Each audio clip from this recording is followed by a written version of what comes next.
Our scripture reading is from 1 Kings chapter 3, verses 3 to 14. Solomon loved the Lord and followed all the decrees of his father David, except that Solomon too offered sacrifices and burned incense at the local places of worship. The most important of these places of worship was at Gibeon. So the king went there and sacrificed 1,000 burnt offerings. That night, the Lord appeared to Solomon in a dream, and God said, "What do you want? Ask, and I'll give it to you." Solomon replied, "You showed great and faithful love to your servant, my father David, because he was honest and true and faithful to you.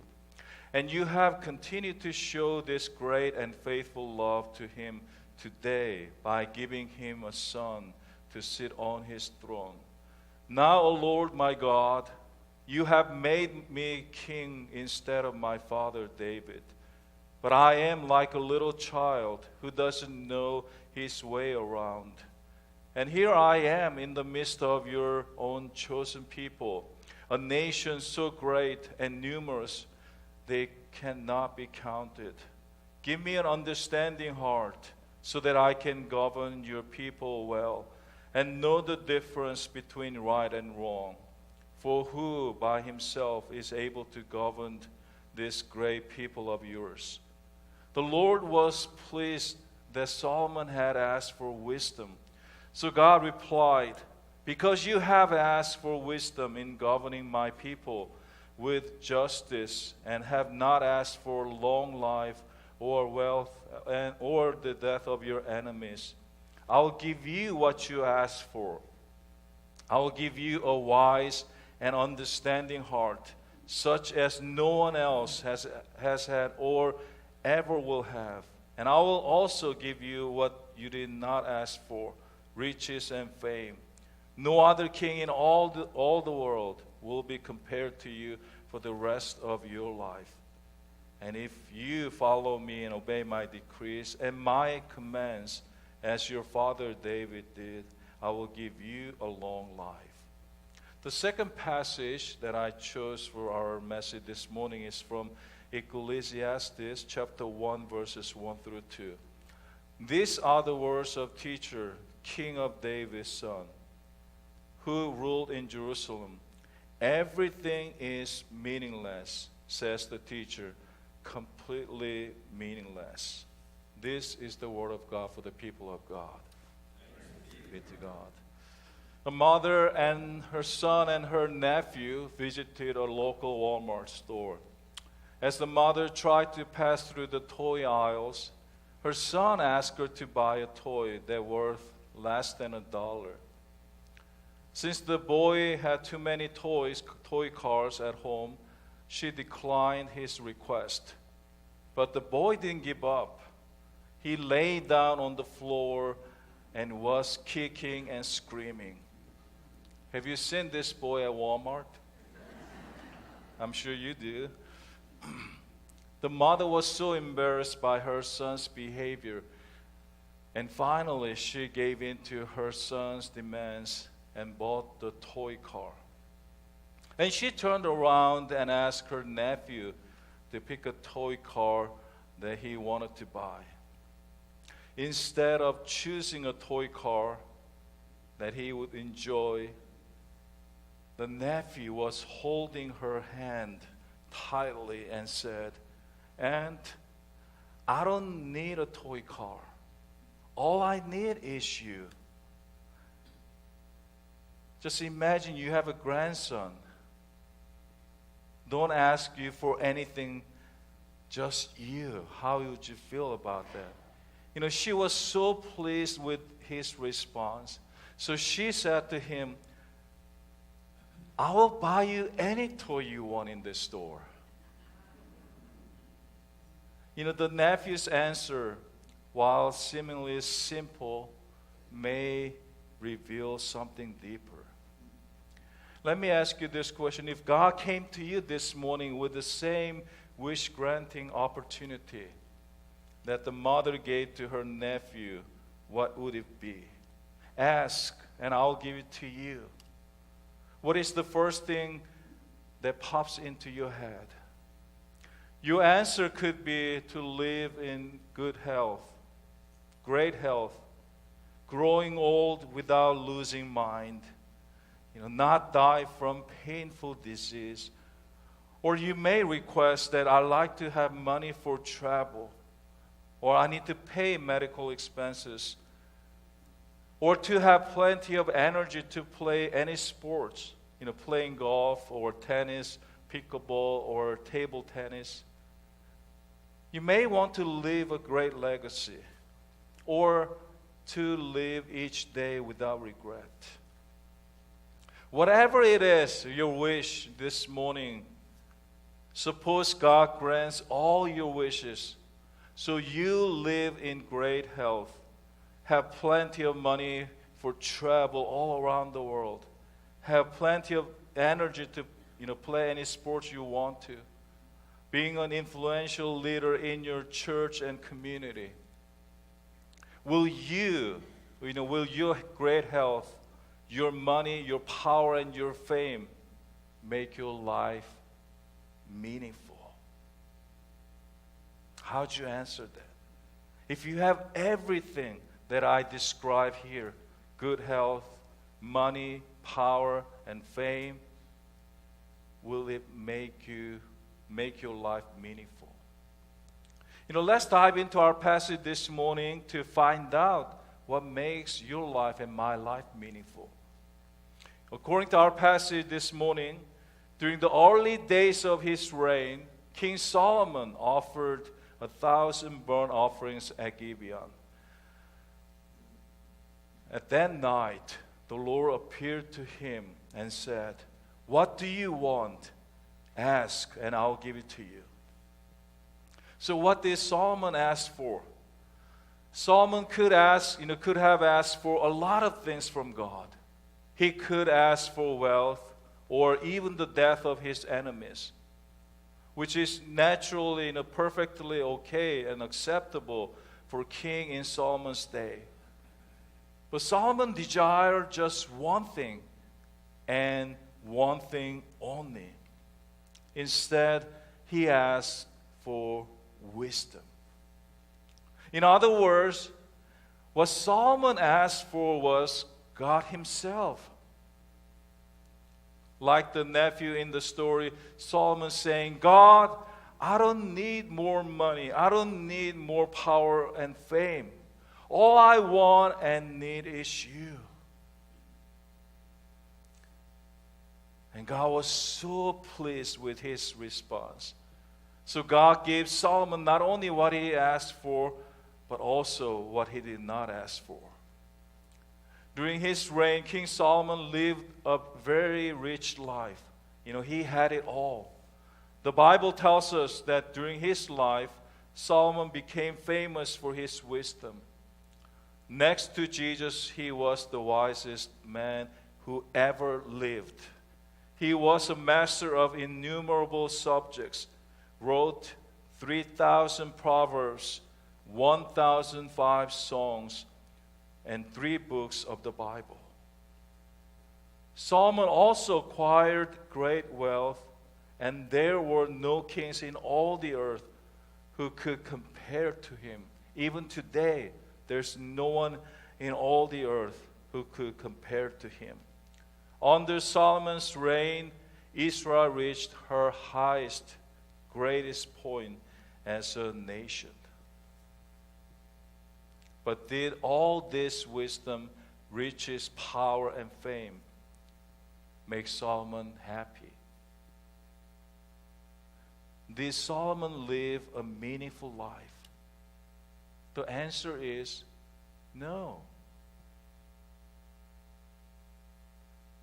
As he grew older, Solomon realized that what he had accomplished, the amount of wisdom and money he accumulated during his lifetime, were not all that important. With all his accumulations and accomplishments, He found his life was empty and meaningless. That's why he said, at the end of his life, Solomon confessed, meaningless, says the teacher, utterly meaningless. Everything is meaningless. He said not only once, twice, or 3 times, 4 times in this passage, in this verse, second verse of Ecclesiastes chapter 1, he said, meaningless, says the teacher, utterly meaningless, everything is meaningless. The word meaningless means senseless, empty, and worthless. So Solomon summed up his whole life and his accomplishments as senseless, empty, and worthless. Now, what can we learn from the life of King Solomon? How can we live a meaningful life? There are 2 things, there are 2 lessons I learned from the life of Solomon. The first lesson I learned is 0 plus 1 equal, what is it? 0 plus 1 equal 1. Wow. Who taught you that? Your first grade teacher? My first grade teacher in Korea taught me that 0 plus 1 equal 1. If you write something else other than 1, you are wrong. The same principle apply here in the United States. I'm glad to hear that. But my first grade Sunday school teacher taught me that 0 plus 1 equal 100. What? I know. How could this be? In this math formula, 0 represents you, and 1 represents God. And of course, the 100 represents, meaningful, perfect life. What makes your life meaningful is neither money nor power and fame. Moses, how do you know that? You don't have money, you don't have power, you don't have fame, and how do you know that? It's meaningless at the end. I know it because the one who has it all, who had it all, he said to us this morning, life without God is meaningless. Solomon didn't ask God for more money, more power, and more fame. All he asked for was God's wisdom. All he asked for was God himself. Lord, all I need is you. If you seek God first in your life and realize your need for him every moment in your life, whether you are poor or rich, whether you are powerful or powerless, whether you are famous or not, your life is meaningful, filled with joy and purpose. That's why we sing this song.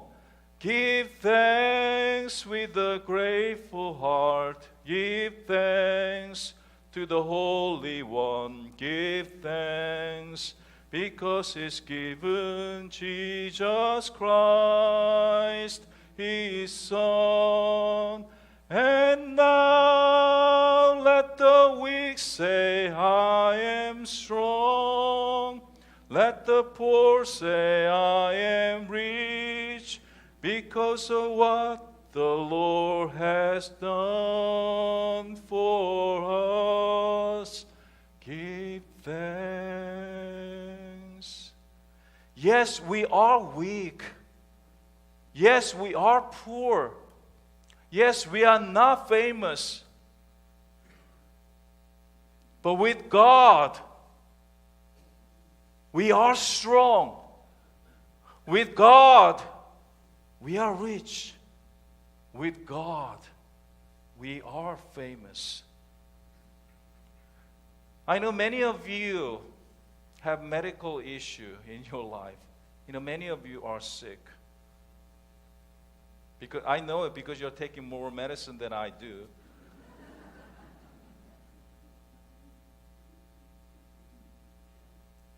We are sick. We are poor. We are not strong. We have shoulder problem, heart problem. We have cancer. We have all kinds of problems.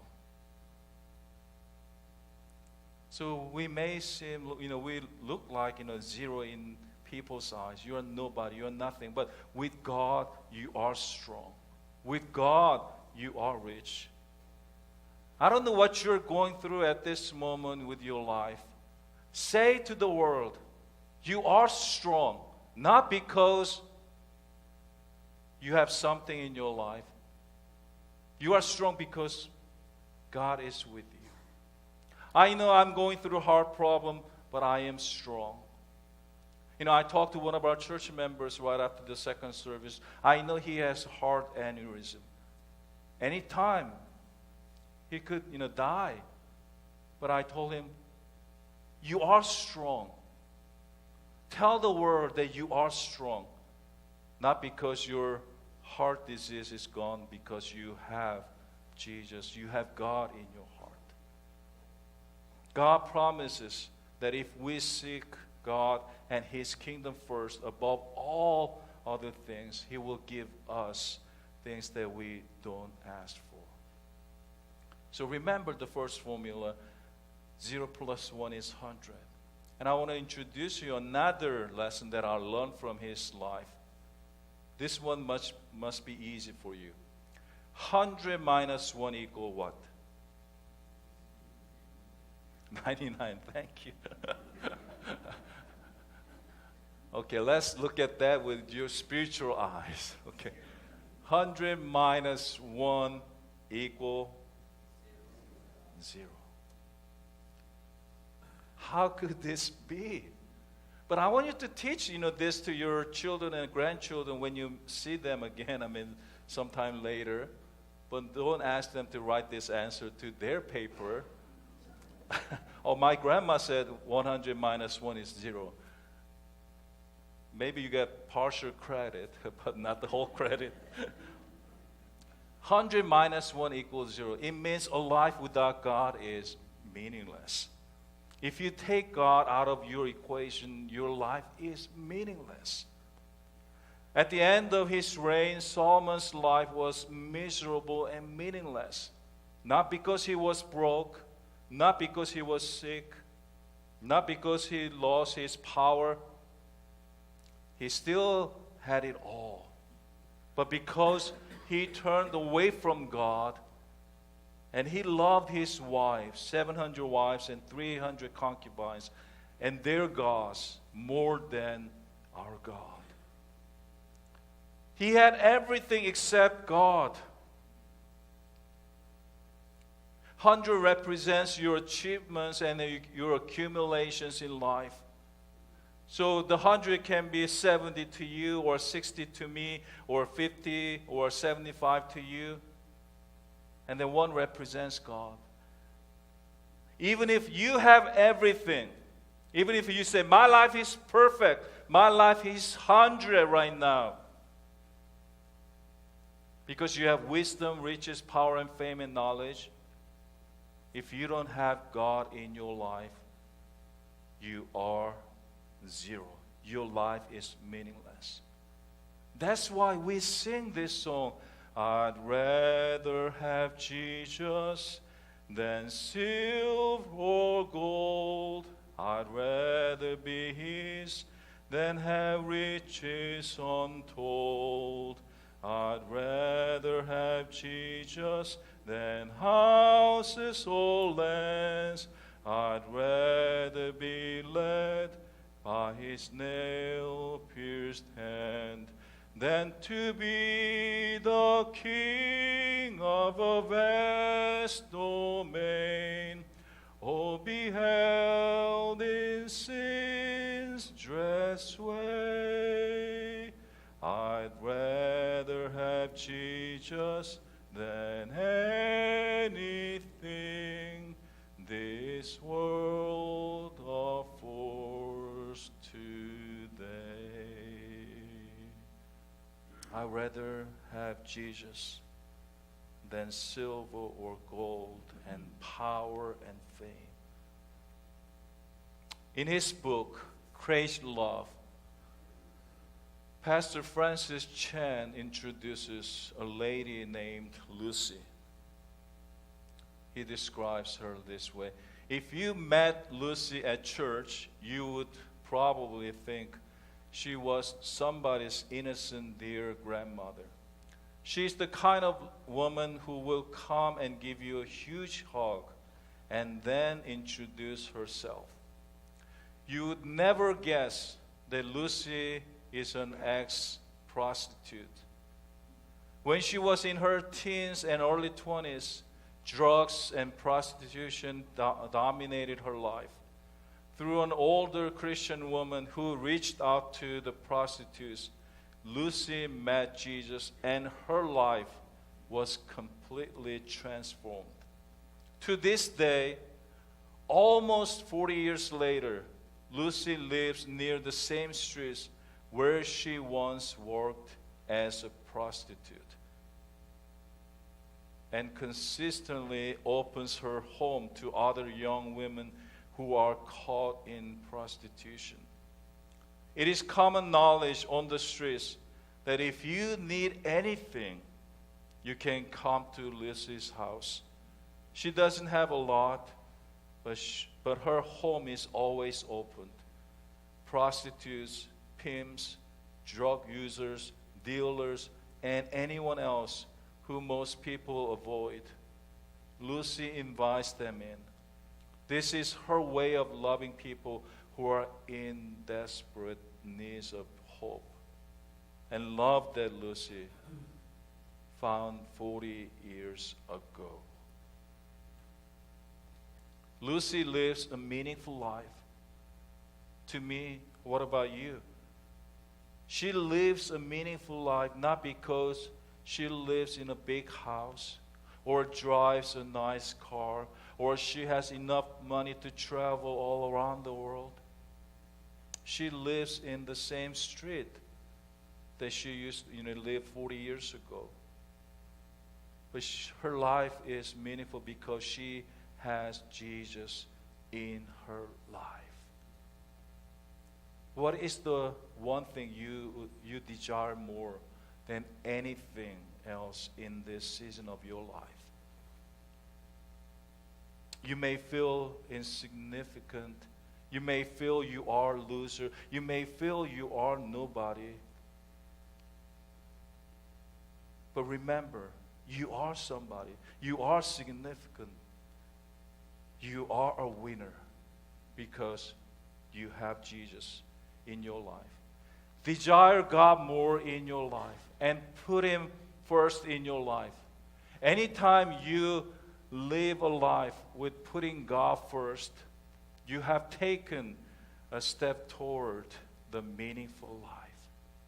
Brothers and sisters, I hope and pray that you choose God today over anything else. And when when we sing our last hymn this morning, tell God that, Lord, I need Jesus more in my life. I need Jesus more in my life. And that you will have a meaningful life, not just today or next week, but the rest of your life. At the end of your life, I want you to confess. I want you to confess to your children and our church members that my life is meaningful. Not because I accomplished